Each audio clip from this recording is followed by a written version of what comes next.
So he was making some very dangerous decisions and bad choices, again, as teenagers will do.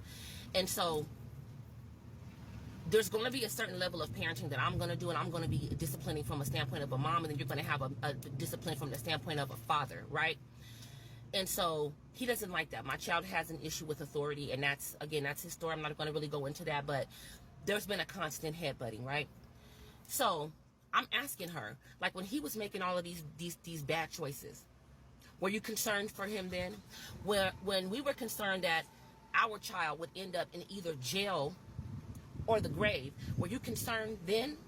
See, because to her, neglect is discipline, because that's the way that our mother did. Like, I was able to rip and run the streets. Let me tell you something, child. In my teenage years of dating, I think I might have had 2 boyfriends that were teenagers as well. Every other boyfriend I had was a grown man, because I had no kind of person overseeing my behavior. I was ripping and running the streets, and my mother gave me a lot of freedom because that was her payment to me for stepping into a parent role for her kids. So even my first husband was 8 years older than me. I got with him when I was 16 years old. He was a fully grown man, right? There was no discipline for me. There was nobody watching me. There was no supervision of me, because my mother, that was her, like I said, her repayment, her thank you to me for stepping into a role as baby daddy for her. My mother parents from that standpoint. My mother parents from the standpoint of her children parent her more than she parents her children. And so for my sister to then see me raising my family with a man in the home, first of all, there's a man in my home, there's a father in my home, which she and I are not familiar with. And secondly,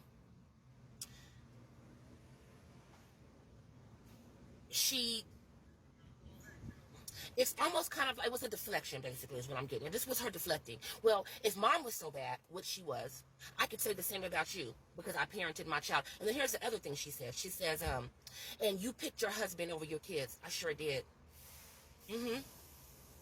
That's what marriage is. It's God, then it's your spouse. And then it's everything and everybody else. But up underneath that is your kids. Right? Again, I had to let her know, you don't understand that because you've never seen marriage. And this is not to, like, put her down in any way. I'm not that person like, oh, I'm married and you're single, I'm better. No. She doesn't understand what the structure of a marriage is supposed to look like, because we were never shown that. We were never shown what parenting is supposed to look like from either of our mother or our fathers. We were never shown what marriage is supposed to look like. I have a front row seat to a healthy marriage because I was raised with my cousins who had parents that they're still married to this. I think they're married for like 40 plus years to this very day. My aunt and my uncle are still married. Beautiful, beautiful couple. I had a front row seat to their marriage, but my younger siblings were much, much younger than us. So they didn't even witness that. But we don't have, and a lot of black families don't, we don't have examples of what a marriage is supposed to look like. So she is operating from a place of, you put your husband above your child. Yeah. And my oldest son is married. And we were having this conversation. It was a long time ago, just some random conversation. He was just talking about, Mom, and when it comes to like the women, it's you and my wife. And I stopped him. No, it's not. It's your wife. Now, if you want to put me up underneath her as the next important woman in your life, that is perfectly fine. But your wife is first. If it came down to you having to pick one of the two of us, you better pick your wife. Because you already picked her. That's your wife. And see, this generation that she is in, this little baby sister, she's about 30. If she's not 30, she's close to 30, right? Their outlook and outtake on relationships don't look the same as what mine does. I am 45 come September 10th. I have a different outlook on marriage. And it's a generational thing, and I'm sure, I can't even hold that against her, because she's operating from a place of ignorance. She's never seen marriage.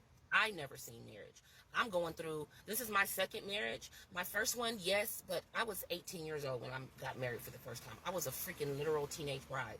I graduated from high school through like an alternative program because I wanted to get out of the house. Child, I had a full-on job.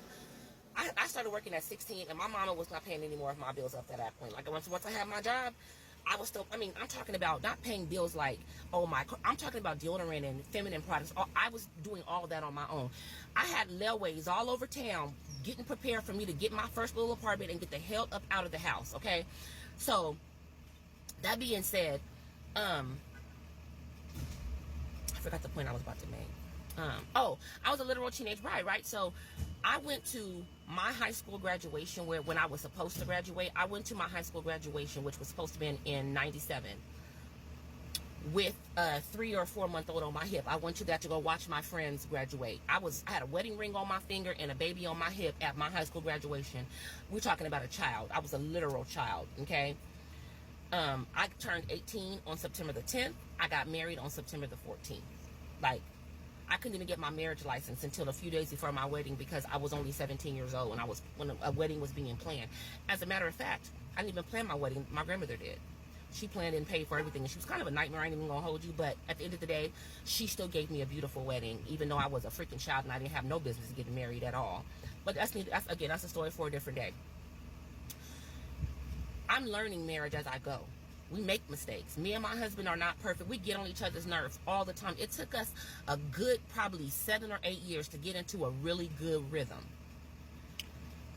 And there's still parenting things, parenting journeys. We have children with, we have our oldest child together in our marriage has special needs. There are a lot of different things and elements and stuff that come along with just life. But I just wanted to kind of bring it back because I just was so appalled by her attempt at deflection of, yes, okay, yeah, mom might have been a shitty mother, but you you neglected your child.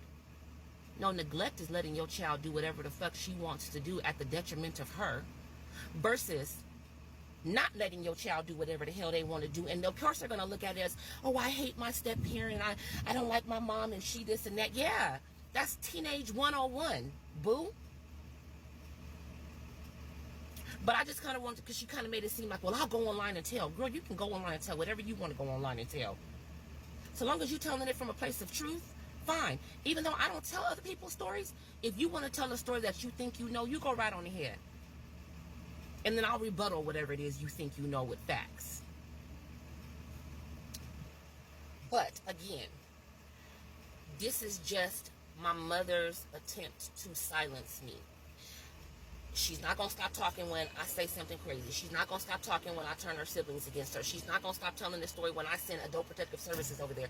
Now maybe if I threaten her to make up some shit or tell a story that I think I know, maybe that'll get her to stop talking.